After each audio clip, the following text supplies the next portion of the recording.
Salut YouTube, on se retrouve aujourd'hui pour un nouveau point lecture qui va être un point lecture 100% graphique.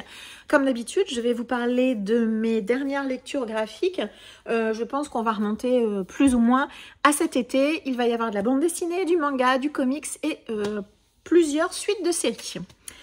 On va démarrer tout de suite par de la bande dessinée puisque j'ai continué de lire les bandes dessinées issues de la série Le Petit Théâtre des Opérations. Je vous en ai déjà parlé lors du dernier update graphique puisque la dernière fois j'avais lu 3 tomes, les trois premiers tomes de cette série-ci. Et l'auteur, Julien Hervieux, alias l'Odieux Connard, a un petit peu décliné son concept par thématique, on va dire, puisque j'ai notamment lu celui-ci, Plus vite, plus haut, plus sport. Le principe est sur le même schéma que Le Petit Théâtre des Opérations, mais ici, on va tourner autour de la thématique du sport. Je ne sais pas quand il est sorti, mais je me demande si c'est pas lié quand même un petit peu aux Jeux Olympiques. J'ai pas regardé la date de publication, mais ça doit être 2024, je crois. Donc voilà. Donc c'est toujours le même principe, une anecdote en matière, racontée de manière graphique. Voilà, par exemple, on remonte carrément à l'origine des Jeux Olympiques. Et puis ensuite, voilà, j'allais dire la vraie histoire ou petite contextualisation de l'histoire qu'on a eue. C'est un tome que j'ai beaucoup aimé. Donc au niveau de la construction, comme je disais, on est sur le schéma identique du Petit Théâtre des Opérations. Mais moi, même si je ne suis pas sportive, j'aime beaucoup le sport. J'ai beaucoup d'admiration pour les grands sportifs, les grands champions. Et j'ai adoré vraiment ce tome-ci. J'ai appris pas mal de choses. Il y a plusieurs histoires qui tournent également autour du rôle des femmes dans le sport, notamment celle liée au marathon de Paris de 1900, qui n'est pas forcément liée aux femmes, mais qui raconte l'énorme flop du marathon de Paris de 1900. J'ai beaucoup ri. J'ai passé un super moment, j'ai appris plein de trucs et franchement, je serais absolument pas contre une suite, un deuxième tome, à nouveau orienté 100% sport. C'était vraiment une très chouette lecture et celui-ci, je vous le recommande avec grand plaisir. Et je vous dis celui-ci parce que j'ai lu un autre hors-série du Petit Théâtre des Opérations. C'est celui-ci qui traite des guerres napoléoniennes. Et celui-ci, j'ai pas aimé du tout. Mais vraiment pas du tout. Alors autant la version sur le sport, j'ai passé un super moment. Ici, j'ai un peu souffert. Pour le moment, de tous ceux que j'ai lus, c'est vraiment celui qui m'a le moins plu. Pour une raison très simple, et vous allez vous dire, mais Stéphanie, c'est quand même évident, c'est que toutes les aventures tournent autour des guerres napoléoniennes. Voilà. Et c'est pas une thématique que j'apprécie plus que ça. Alors, vous savez que ces BD-ci, je les achète pas, c'est un de mes collègues qui me les prête. Si je devais en acheter une, autant celle sur le sport, oui, celle-là, pas du tout. J'ai vraiment pas du tout aimé. Les anecdotes, je les ai trouvées pas drôles, pas...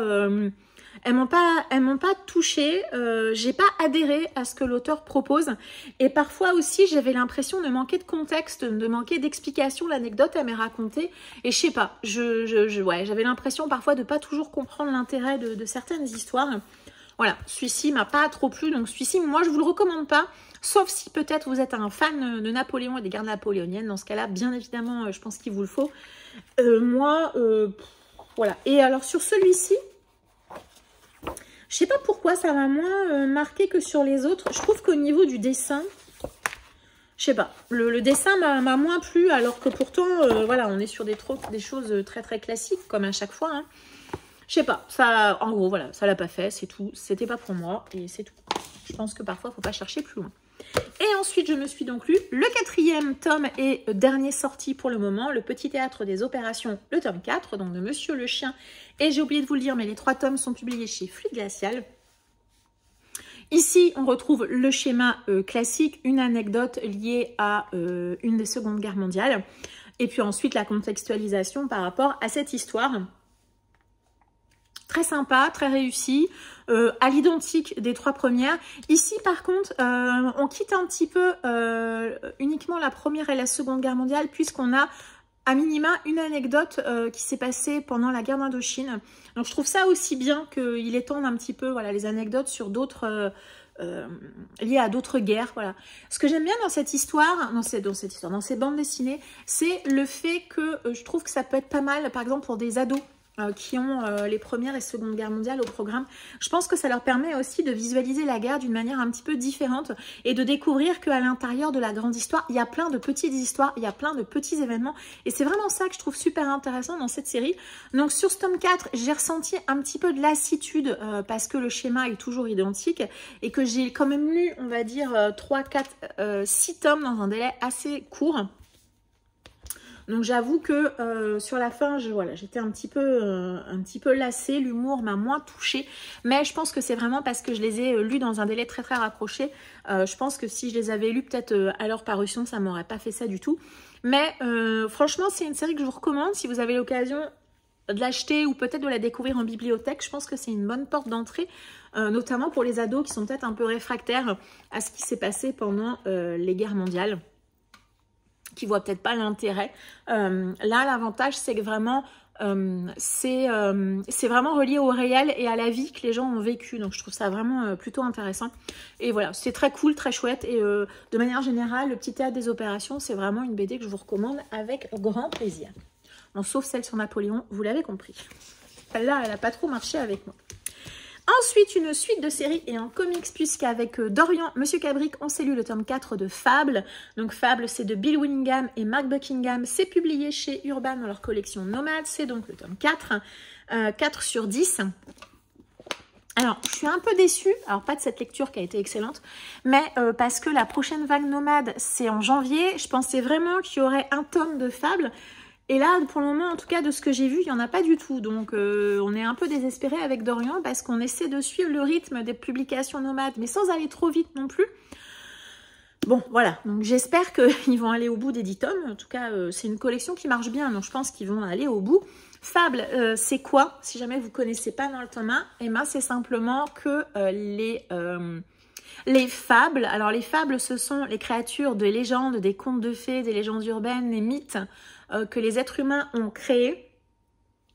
Eh bien, ils ont été chassés de leur univers et ils se sont tous regroupés plus ou moins dans un petit coin de New York et on suit leurs aventures. Donc, on suit, et oui, l'aventure des personnages de contes de fées, de légendes, de mythes. Enfin bref, ça va à la fois de Blanche-Neige à Pinocchio en passant par Aladdin, par Baba Yaga. Enfin voilà, on a vraiment tout un tas de mélanges comme ça de mythes et légendes issus du monde entier que ici les auteurs intègrent super bien dans leur histoire. Donc ici c'est un tome que j'ai trouvé un petit peu plus dense, qui est centré principalement autour de complots politiques. Alors je peux pas trop vous dire qui, quoi, comment, ça serait des énormes spoils, mais sachez que j'ai trouvé que c'était un petit peu plus long à lire, un petit peu plus riche, ça nécessitait un petit peu plus de concentration que les tomes précédents, mais c'est toujours aussi bien mené. On a des petites histoires qui s'intercalent entre la grosse histoire principale, et ça fait du bien. Ça donne un petit peu d'oxygène au milieu de cette grosse histoire principale. Je trouvais aussi que dans ce tome, on a un petit peu moins d'humour, mais c'est toujours aussi bien mené. L'intégration de tous ces personnages de légendes et de mythes, ça se poursuit et ça s'étend. Parce qu'à chaque nouveau tome, on a de nouveaux personnages qui arrivent dans cet univers et les auteurs, ils arrivent à les intégrer. Alors, soit ils conservent l'image de leur mythe, soit ils sont complètement modifiés, métamorphosés. Alors, je ne veux pas vous dire qui est modifié et qui est à l'identique du mythe, mais sachez qu'on a des personnages qui sont à l'opposé de ce qu'ils sont dans les mythes, que ça soit dans le positif ou dans le négatif. Hein. Il n'y a pas de sélection. Ouais, moi je suis toujours curieuse de découvrir la suite de cette histoire, de voir comment les personnages vont se mélanger, vont se battre. Enfin voilà, c'est vraiment toujours une excellente lecture. À noter qu'on a à chaque fois des pages comme ça qui sont sublimes, vraiment, pour annoncer les chapitres. Et il y a une différence de dessin. Il y a plusieurs dessinateurs à chacun des tomes, donc on a des dessins qui sont assez différents. Et je voulais vous montrer, voilà, celui-ci. Voilà. Voilà, qui est assez différent avec des contours de noir à chaque fois. On a des choses... moi, je trouve qu'au niveau du dessin, ça reste assez classique, mais c'est vrai qu'on a parfois des variantes. Et voilà, moi, j'aime beaucoup. Même au niveau des planches, hein, regardez, là, on a voilà, des planches intérieurement comme ça. Il y a vraiment un super travail au niveau de la mise en page. Enfin, voilà, c'est vraiment un excellent comics. Moi, je peux que vous le recommander. Je ne sais pas quand est-ce qu'on se lira le tome 5. Il faut qu'on essaie de suivre la publication, mais pas trop. hein, voilà, parce qu'il ne faut pas trop qu'on les rapproche quand même. Mais bon, le tome 5 sera lu et je compte bien aller au bout de cette série. C'est une excellente série. En plus, il y a plein de spin-off. Alors, je ne suis pas sûre qu'ils seront publiés dans la collection, ça m'étonnerait. Mais voilà, il y a plein de spin-off qui existent autour de plein de personnages qu'on rencontre ici. Il y a des chances que tôt ou tard, je me les procure également. Voilà, c'est super, c'est un excellent comics et moi, je ne peux que vous le recommander. Vraiment, vraiment, on va continuer de se le lire avec Dorian. Ensuite, je vais vous parler toujours d'une suite de séries, cette fois-ci en manga, puisque toujours avec Dorian, on poursuit la série City Hunter de Tsukasa Ojo avec ce tome 9 publié chez Panini Manga. Ce sont des intégrales double tome. C'est excellent, vraiment c'est un excellent tome, j'ai beaucoup aimé parce que ici je trouve qu'on a 3 histoires qui mettre l'orientation sur City Hunter Nikki. On va le mettre plutôt sur son côté le plus doux, j'allais dire le moins perché, le moins rigolo. On voit toutes ces autres facettes en fait. On retrouve le personnage de Sarah, c'est un personnage que j'adore. J'en dirai pas plus, mais si vous avez vu l'animé, vous savez très bien de quel personnage je parle. C'est une petite fille qui a des pouvoirs un petit peu spécifiques. C'est une histoire que j'adore dans l'animé. Ici, le manga, la version graphique, elle est à l'identique de ce qu'il y a dans l'animé, donc il n'y a pas de surprise. Mais je l'ai trouvé, cette histoire, toujours aussi touchante. Il y a des planches qui sont d'une beauté, d'une douceur, mais à la fois d'une violence. Enfin voilà, le personnage de Sarah, c'est un personnage très doux et j'ai pris beaucoup de plaisir à redécouvrir son histoire. Mais ici, forcément, on va découvrir Nikki toujours d'une manière un peu différente à ce qu'il est. En tout cas, à ce qu'il nous laisse croire de ce qu'il est. Et voilà, je suis en train de regarder si je trouve... Voilà, il y a cette planche-là que je trouve très jolie, qui est toute simple, celle-ci. Mais voilà, qui me parle beaucoup en tout cas. La deuxième histoire, on va avoir le comeback d'un personnage qu'on a vu avant et qui va beaucoup nous faire penser à Cat Size. Pour ceux qui connaissent également Cat Size, c'était la première série de l'auteur.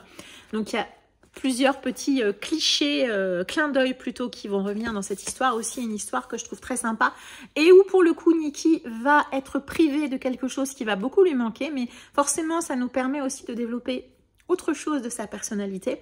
Et puis, dernière histoire qui va faire le pont avec le tome 10, où là, on va avoir un personnage du passé de Laura Kaori qui va revenir également. Là aussi, à nouveau, on va découvrir Nikki d'une manière un peu différente. Donc, vous comprenez, un tome où on a toujours beaucoup d'humour, on a du mokori, on a des allusions, on a quelques petites scène un petit peu spicy, en tout cas, où on va voir Nikki essayer de faire des choses pas très réglementaires, on va dire, mais un peu moins que dans les tomes précédents, même si l'humour graveleux, il est régulièrement là. Mais voilà, je trouve que moi, c'est un tome que j'ai beaucoup aimé, justement, de par le fait d'aller chercher Nikki d'une manière un peu différente par rapport à ce qu'on a vu avant. Voilà, des planches comme ça qui sont magnifiques. Bref, des planches superbes, une histoire que j'adore. J'ai pas de surprise parce que j'ai vu l'animé quand même à plusieurs reprises. Donc, l'animé est extrêmement fidèle. Même, je pense, certaines planches sont à l'identique dans l'animé. Donc, j'ai pas de surprise, mais je prends énormément de plaisir à cette relecture. Et si, comme moi, vous avez grandi pour partie avec Nikki, vous ne pouvez que adorer cette lecture. En plus, avec le talent de dessinateur de l'auteur. Bref, c'est toujours un immense plaisir de poursuivre cette série. Je vais vous parler rapidement d'un manga qu'on a lu en intégrale avec Dorian, qui a été un joli flop. C'est cet arc-ci, c'est l'arc Stone Ocean de Hirohiko Araki. Donc moi j'ai la vieille version publiée chez Tonkam, vous pouvez le retrouver chez Delcourt Tonkam. C'est l'arc, je sais plus lequel, 5 je crois. Bon... Alors, on l'a lu en entier pendant cet été. C'est un arc qui ne m'a pas plu du tout. Ici, on va suivre Joline Kujo, qui est donc la jeune femme que vous avez ici. Et l'arc va se concentrer principalement autour d'une prison. En tout cas, c'est le pitch de démarrage. J'ai pas particulièrement aimé cet arc. Je l'ai trouvé brouillon, je l'ai trouvé fouillis. J'ai trouvé qu'il y avait des facilités J'ai la sensation que l'auteur ne savait pas où il nous emmenait. Alors je sais que Hirohiko Araki, par moment, il est perché dans les combats, etc. Je le sais et je l'accepte et c'est quelque chose que j'aime dans la série Jojo. Mais ici, ce qui m'a vraiment beaucoup gênée, c'est que déjà, je ne me suis pas du tout attachée ni même intéressée à ce personnage. Que parfois, il y a des trucs que j'ai trouvé complètement incohérents. Que la prison... Au début, quand j'ai vu que c'était dans une prison, j'ai trouvé ça super parce que c'est un environnement dans les histoires que je trouve très intéressant à développer. Ici, il est intégralement sous-exploité, ça ne se serait pas déroulé dans une prison, ça aurait été pareil. Voilà, honnêtement, c'est pas un arc que je vous recommande. Je suis contente de l'avoir lu dans le sens où j'aime Jojo, donc je suis contente d'avoir lu cet arc, mais je suis pas certaine que je le relirai. Là, maintenant, je sais même pas si je vais le garder. Si je le garde, ça sera clairement pour la collection. Parce que je suis pas certaine de le relire ou je sais pas, ça m'étonnerait beaucoup que je le relise. J'ai pas particulièrement aimé. Voilà, vraiment, voilà, je vous recommande les arcs précédents quasiment les yeux fermés. Celui-ci, franchement, je pense que vous pouvez vous en dispenser, sachant que chaque arc ensuite est vraiment quasiment indépendant. Donc celui-ci, j'ai pas aimé. Voilà, je pas aimé et je regrette vraiment d'avoir été... au bout, vraiment, je n'irai pas jusqu'à dire que ça a été une souffrance, mais bon, c'était un joli flop. Et bah, tant qu'on est dans les flops, on va rester dans les flops, puisque j'ai lu une duologie de bande dessinée, j'ai eu la duologie La Fête des Ombres. Le tome 1 de l'atelier Sento, c'est publié aux éditions Iseki Necho, et ici, c'est le tome 2. Donc, c'est une duologie. Visuellement, c'est absolument magnifique. On va faire la rencontre de la demoiselle qui est ici, qui s'appelle Naoko. Elle habite dans un petit village perdu au milieu de la montagne. Et il y a beaucoup de personnes dans ce village qui ont la particularité de voir les ombres, les fantômes, et donc leur objectif, on va dire, c'est de les aider, de les comprendre en fait, et de les aider à passer de l'autre côté. Donc c'est ce qui va se passer avec cette jeune fille, puisqu'elle va avoir un jour une ombre comme ça qui va apparaître, et voilà. Au niveau du dessin, vraiment, j'aime beaucoup le dessin. Voilà, ça me plaît vraiment beaucoup. C'est d'ailleurs pour ça que je l'avais acheté, indépendamment du côté que ça se passe au Japon, tout ça. Je trouve le dessin très doux, les couleurs choisies, les visages des personnages. Alors, on est sur un papier un petit peu assez épais. J'allais dire cartonné, mais non, assez épais. Donc, vraiment, les planches sont très jolies. Les couleurs sont vraiment très jolies. J'aime beaucoup le style graphique de l'atelier Sento. Mais, franchement, j'ai trouvé l'histoire pas terrible. Alors, le tome 1... tome introductif, je suis vraiment allée au bout en me posant pas mal de questions. Je trouvais que ça allait un petit peu vite, mais je me suis dit que j'allais avoir des explications dans la suite, dans le tome 2. Malheureusement, j'ai trouvé que le tome 2, il était brouillon. Je me suis pas attachée à Naoko ni à l'ombre qu'elle a près d'elle. Je me suis pas attachée à l'histoire de cette ombre. Voilà, j'ai trouvé que finalement, la morale de l'histoire, finalement, l'objectif final, c'était un peu flou. J'ai trouvé que c'était pas assez clair. Voilà, clairement, c'est un flop, ça m'a pas plu, ça m'a pas touché. Les couleurs sont sympas, la BD est jolie, mais pour moi, en tout cas, il n'y avait pas assez d'émotion. Et voilà. Et voilà, clairement, simplement, c'est un joli flop. J'ai pas particulièrement aimé cette bande dessinée, je la garderai pas. Et voilà, peut-être qu'elle plaira à d'autres. J'ai vu qu'elle avait de très bonnes notes, mais malheureusement, avec moi, ça ne l'a pas fait. J'ai trouvé ça trop brouillon, beaucoup trop fouillis. Et on va terminer par une suite de séries, un tome que j'ai beaucoup aimé, puisque avec Dorian, nous nous sommes lus le tome 106, pas du tout, 108 de One Piece de Eiichiro Oda. C'est publié chez Glénat. Ce tome est shiny, il brille, j'en suis désolée. Ici, je ne peux pas trop vous raconter l'histoire, voilà. Soit vous connaissez One Piece et voilà, je vous présente régulièrement des tomes tout au long des updates graphiques, donc je ne vais pas vous faire un résumé de l'histoire, je vais juste vous donner mon avis sur ce tome, un tome dans lequel il y a beaucoup moins de combats, et ça c'était pas pour me déplaire, puisque c'est un peu ce que je reproche depuis l'arc du Pays de Wa. Je suis pas très fan de cette orientation combat ultra puissant. C'est pas ce que j'aime dans One Piece, qu'il y ait des combats, ok, il y en a toujours eu. Mais je dois bien avouer que moi j'appelle ça le syndrome Dragon Ball, c'est-à-dire l'ultra-puissance, de l'ultra-puissance. Moi j'aime One Piece pour l'émotion et pour les personnages qui se dégagent de la série. Donc les combats c'est cool, mais quand il y en a trop, ça finit par me saouler, sachant qu'en plus dans les tomes précédents, je trouvais régulièrement que les combats étaient brouillons fouillis, donc c'était pas ma came du tout. Ici on en a quelques-uns, mais Il y en a beaucoup moins, donc j'ai pris beaucoup plus de plaisir à ma lecture, ça c'est sûr. Je trouve également qu'il retourne, dans ce tome-ci en tout cas, sur le cœur, en tout cas moi, de ce que j'aime dans la série, c'est-à-dire les personnages et l'histoire qui tourne autour de ces personnages.